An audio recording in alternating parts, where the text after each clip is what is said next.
बिस्मिल्लाहिर्रहमानिर्रहीम। नाज़रीन अस्सलाम वालेकुम, मैं हूँ इमरान वसीम। नाज़रीन आज 5 नवंबर है, दिन है बुध का और साल 2025। नाज़रीन प्रोग्राम का आगाज़ अफसोसनाक ख़बर से करेंगे जो सुप्रीम कोर्ट में गुज़िश्ता रोज़ जो धमाका हुआ, उस धमाके के जो 12 ज़ख्मी थे, उन 12 ज़ख्मियों में से 2 की हालत जो है वो क्रिटिकल बताई गई थी और उन्हें तशवीशनाक हालत में हॉस्पिटल में रखा गया था, जो इस्लामाबाद का सबसे बड़ा हॉस्पिटल है, पिम्स हॉस्पिटल। मैं रात गया था उन तमाम ज़ख्मियों की इयादत करने के लिए, तीमारदारी करने के लिए। तो आज नाज़रीन अफसोसनाक ख़बर ये सामने आई है कि उन 2 जो तशवीशनाक हालत में मरीज़ थे, उनमें एक जो असद नामी नौजवान था 20-22 साल का, उसका आज इंतकाल हो गया है।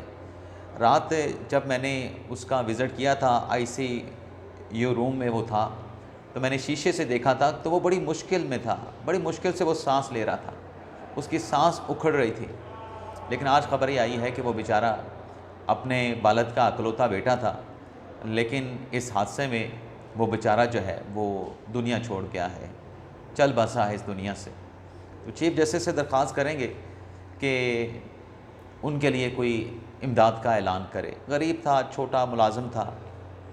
और अपने बालद का अकेला सहारा था, तो उसके लिए इमदाद जो है उसका ऐलान तो होना चाहिए। बाकी जो मरीज़ हैं उनमें मैंने ये देखा कि इंशाअल्लाह अल्लाह ताला ने करम करेगा, बल्कि अल्लाह ताला ने करम किया है, वो जल्द सेहतयाब होकर जो अपने घरों को चले जाएंगे। एक क्रिटिकल है लेकिन वो भी इंशाअल्लाह रूबे सेहत हो जाएगा। अब नाज़रीन जो हमारी ख़बरें हैं कुछ अदालती महाज से, उनकी डिटेल आपके साथ हम शेयर करेंगे। एक तो नाज़रीन आज एटीसी कोर्ट रावलपिंडी में जो बानी तहरीक इंसाफ इमरान खान के ख़िलाफ़ GHQ रावलपिंडी हमला का जो मुकदमा है, जिसमें पंजाब हुकूमत ने जेल ट्रायल से दोबारा ओपन ट्रायल का जो है वो नोटिफिकेशन जारी कर दिया था। यानी इमरान खान साहब जो है वीडियो लिंक पे पेश होंगे और खान साहब के वकला अदालत में पेश होंगे। लेकिन पंजाब हुकूमत के इस नोटिफिकेशन के बाद अब इतलात ही आ रही हैं कि इमरान खान साहब आज की अदालती कार्रवाई का बाइकआउट कर रहे हैं और जो इमरान खान साहब की लीगल टीम है, जिसने खान साहब के कहने पर ख़ुद भी अदालती कार्रवाई का बाइकआउट किया था, वो इस नोटिफिकेशन को जो कि पंजाब हुकूमत ने अब नया जारी किया है, इसे हाई कोर्ट में चैलेंज करने का इरादा रखते हैं। तो एक ये डेवलपमेंट भी हुई है। बाकी इसी केस में GHQ रावलपिंडी हमला केस में जो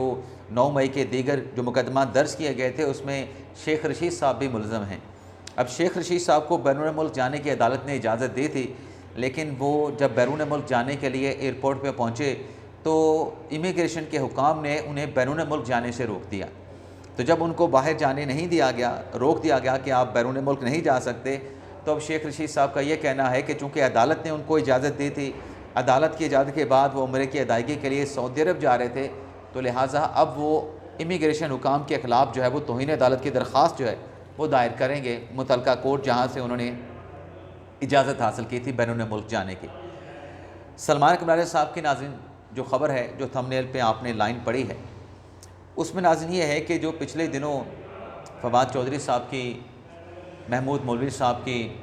इमरान इस्माइल साहब की, जो शाह महमूद कुरैशी के साथ जो अडियाला अपना PKLI में जो मुलाकात हुई है, आज मेरी स्पीड आप नोट कर रहे होंगे बहुत ज़्यादा स्लो है। उसकी वजह ये है कि आज मैंने रूट कनाल कराया है, लेकिन आप लोगों के साथ एक रिश्ता है। मैं दिल से ये कहूँगा कि अगर आप लोगों के साथ मुलाकात ना हो तो ऐसे लगता है कि दिन में एक बड़ा अहम काम जो करना था वो काम करना रह गया है। तो इसलिए कुछ थोड़ी सी तकलीफ़ के बावजूद भी मैं आपकी खिदमत में हाज़िर हूँ। इंशाल्लाह कल से दोबारा से रूटीन से जो है, जैसे हम अपना व्लॉग करते हैं, उसी तरीके से ख़बरों की डिटेल आपकी खिदमत में पेश करेंगे। अब ये जो मुलाकात हुई PKLI लाहौर में शाह महमूद कुरैशी के साथ PTI के उन अरकान की जो कि पार्टी छोड़ चुके थे, अब उनकी तरफ से ऐलान किया गया है कि वो बानी तहरीक इंसाफ इमरान खान की रिहाई की तहरीक चलाना चाहते हैं। और उनका ये कहना है कि जो PTI की जो असीर क़यादत है जो जेलों में मौजूद है, वो सियासी दर्जा हरारत को नीचे लाना चाहती है और वो ये समझते हैं कि सियासी दर्जा हरारत नीचे आएगा तो फिर इमरान खान साहब की रिहाई का रास्ता भी निकल आएगा। अब इस पे सलमान कमरानी साहब ने जब जाके ख़ुद बाद में PKLI में शाह महमूद कुरैशी साहब के साथ मुलाकात की, तो उस पर यह कहा गया कि ये जो माइनस इमरान खान से मुतल्लिक़ ये जो कंपेन या जो एजेंडा लेके चल रहे हैं, माइनस इमरान खान पाकिस्तान तहरीक इंसाफ में नहीं हो सकता।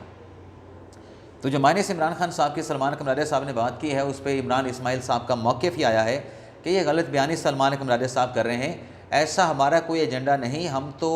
बानी तहरीक इंसाफ इमरान खान को कैसे पार्टी से जो है वो माइनस कर सकते हैं। हम तो उनकी रिहाई की तहरीक लेके चल रहे हैं और रिहाई की तहरीक के लिए PTI के अपने लोग ये कहते हैं कि हमें सियासी दर्जा हरारत नीचे लाना चाहिए, एक कदम पीछे हटना चाहिए। और जो दूसरी साइड है, जब हम एक कदम पीछे हटेंगे तो दूसरी साइड एक कदम आगे आएगी।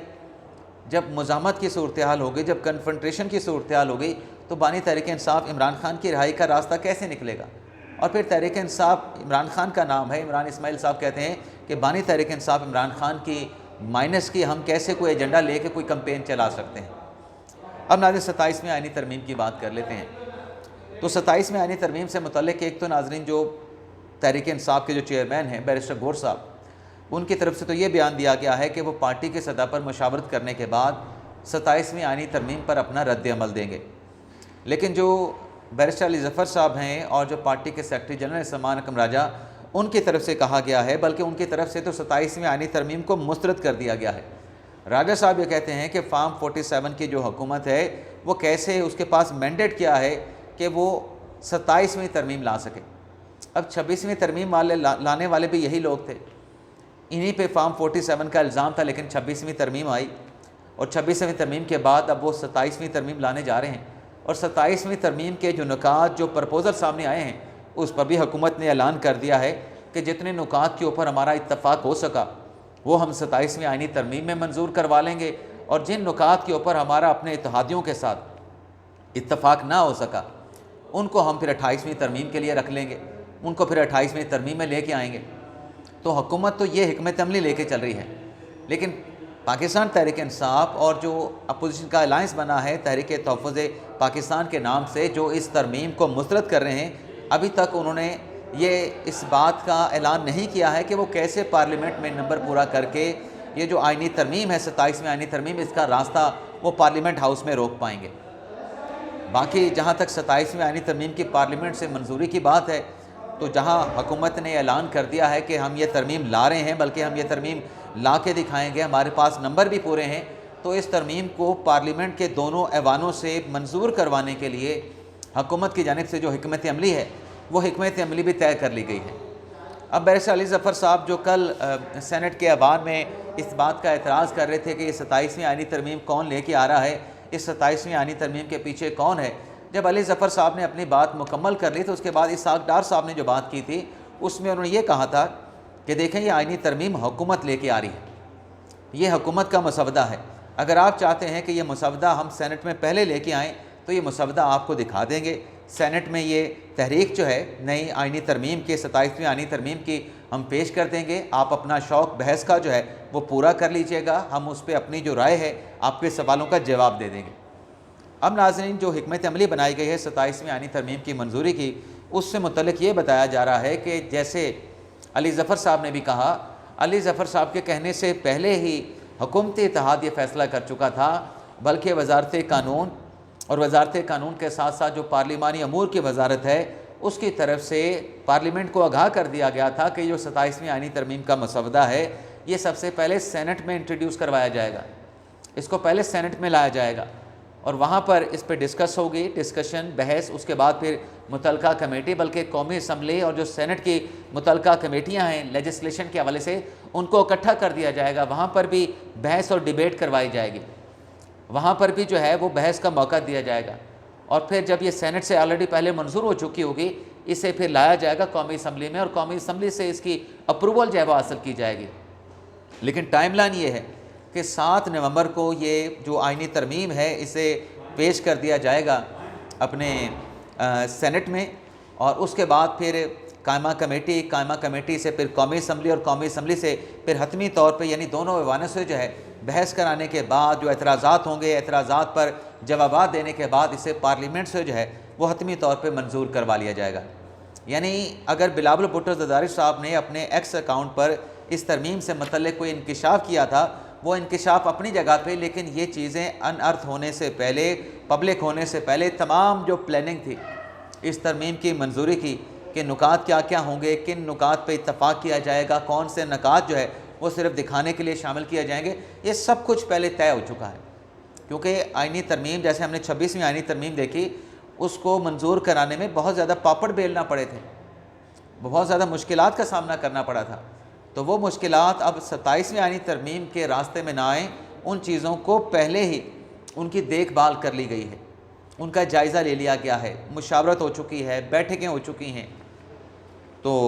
हुकूमत की हिकमत अमली तैयार है, और हुकूमत ना सिर्फ हिकमत अमली तैयार है बल्कि हुकूमत पार्लियामेंट से ये तरमीम मंजूर करवाने के लिए भी बड़ी पुरज़म है। बाकी खान साहब के ख़िलाफ़ नाज़रीन एक और गवाही रिकॉर्ड की गई है, और ये गवाही जो इमरान खान साहब ने इल्ज़ाम लगाया था शहबाज शरीफ साहब पे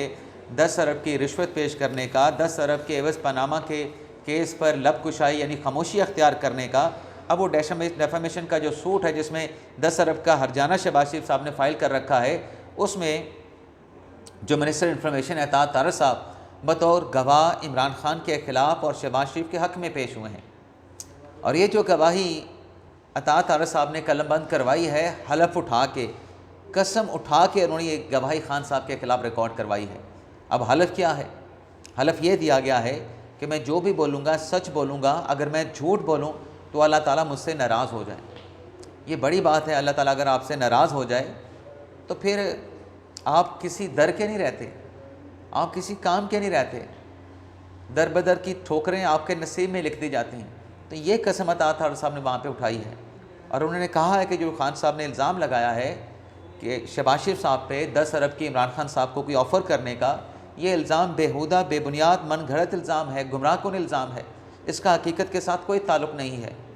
अच्छा, जब एताज तारड़ साहब ये बयान कलमबंद करवाने के लिए अदालत में पेश हुए, यलमाज़ गनी साहब की अदालत में, तो इमरान खान साहब के जो वकील है वहाँ पे अहमद हुसैन चोटिया साहब, जिनसे एक दिन पहले पूछ लिया गया था कि कल अगर ये केस लग जाए तो क्या आप अदालत में पेश होंगे, आपकी दस्तयाबी होगी, तो अहमद हुसैन चोटिया साहब ने अपनी दस्तयाबी ज़ाहिर कर दी थी कि मैं बिल्कुल अदालत में पेश हूँगा, आप बेशक कल की तारीख़ रखवा लें, एताज तारड़ साहब को बतौर गवाह बुला लें। तो खान साहब के वकील पेश नहीं हुए, लेकिन जब देखा गया कि खान साहब के वकील नहीं आए तो जज साहब ने ये हुक्म दिया कि चलें, चूँकि एताज तारड़ साहब पेश हो चुके हैं तो इनका बयान आज कलम बंद कर लेते हैं, और बयान रिकॉर्ड करने के बाद जो जिरा है, जिरा के लिए कोई और तारीख़ मुकम्मल कर लेंगे। अब खान साहब के वकील जो हैं वो एताज तारड़ साहब पे उनका बयान कलम बंद होने के बाद उन पर जिरा करेंगे, क्रॉस एग्जामिनेशन करेंगे। तो ये खान साहब के ख़िलाफ़ जो है एक बड़ी तगड़ी गवाही डेफामेशन के सूट में, जिसमें अगर खान साहब के ख़िलाफ़ फ़ैसला हुआ, शहबाज शरीफ साहब के हक़ में फ़ैसला हुआ, तो 10 अरब का हर्जाना खान साहब को पड़ जाएगा। सोहेल अफरीदी साहब जो ये कहते हैं कि दहशतगर्दी जो है, दहशतगर्दी के लिए हम ये इक़दाम करेंगे, दहशतगर्दी के लिए हम वो इक़दाम करेंगे, मुज़ाकरात होने चाहिए, हमें एतमाद में लिया जाए, वो लिया जाए, किया जाए। बुलेट प्रूफ गाड़ियाँ उनकी तरफ से, वफाकी हुकूमत की तरफ से जो दी गई थी, उन बुलेट प्रूफ गाड़ियों को वापस कर दिया गया था। अब सोहेल अफरीदी साहब ने जो खैबर पख्तूनख्वा में अमन व अमान से मुतल्लिक़ सिक्योरिटी का जो इजलास बुलाया था, जिसमें IG खैबर पख्तूनख्वा भी मौजूद थे, IG खैबर पख्तूनख्वा ने जो ब्रीफिंग वज़ीर आला खैबर पख्तूनख्वा को सोहेल अफरीदी साहब को दी है, उनको आईना दिखा दिया है। KPK के IG साहब ने उनसे ये कहा है कि देखें, हमारे पास जो 1,20,000 की जो नफरी मौजूद है, उसमें 20 से 30,000 तो जो सियासतदान हैं उनकी सिक्योरिटी के ऊपर मामूर है, और बाकी जो हमारे पास नफरी बचती है वो हम सूबे की अमन व अमन की सूरत हाल को मुकम्मल तौर पे फ़ौज के बगैर नहीं संभाल सकते, नहीं कंट्रोल कर सकते। ना हमारी इतनी स्ट्रेंथ है, ना हमारे पास जो है वो इतने हथियार हैं, ना हमारे पास इतनी गाड़ियाँ हैं, तो हमारी कैपेसिटी नहीं है। हमें दहशतगर्दी के ख़ात्मे के लिए, फ़ौज में जो सूबे में अमन व अमान को कंट्रोल करने के लिए, सिक्योरिटी की सूरत हाल में इस्तेहकाम लाने के लिए हम अकेले काम नहीं कर सकते, हमें फ़ौज की सपोर्ट चाहिए, हमें फ़ौज का साथ चाहिए, उसके बगैर कुछ नहीं हो सकता। खैबर पख्तूनख्वा पुलिस का इदारा इतना स्ट्रेंथन नहीं है, इतना मजबूत नहीं है, इतना केपेबल नहीं है, इतनी एबिलिटी उसकी नहीं है।